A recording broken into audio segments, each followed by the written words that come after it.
Hello, my name is Alexander, and this is my design for manufacturing copper and hardwood wall clock prototype. Let me take you through the manufacturing process.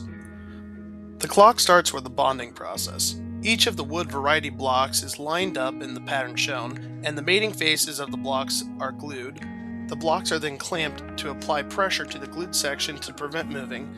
Excess glue is wiped away from the surfaces while the blocks wait approximately 24 hours for the glue to fully cure before moving on to the next process.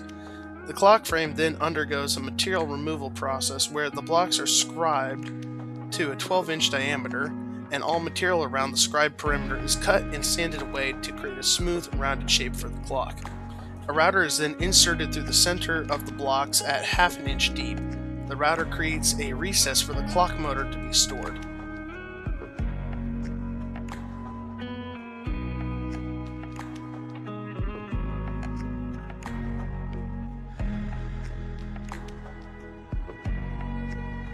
Next, the clock face components are assembled.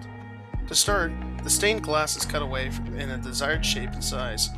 The edges of the glass are sanded to remove any excess material, to smooth out the edges and apply copper tape to all edges of the glass Roman numerals.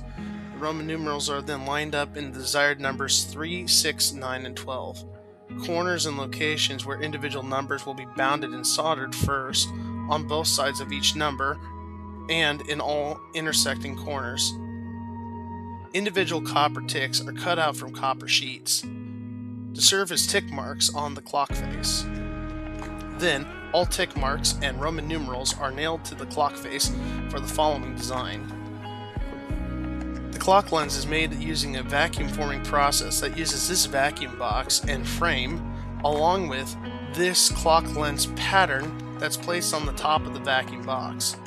A sheet of clear plastic is inserted into the wood frame, placed in the oven for about 30 seconds, and promptly removed, then placed over the pattern of the vacuum box. The plastic sheet is left on top of the running vacuum box for about a minute before the final shape is observed. Lastly, excess material is cut away from the clock lens before being placed over the clock. Here are our final results from the 3 manufacturing processes.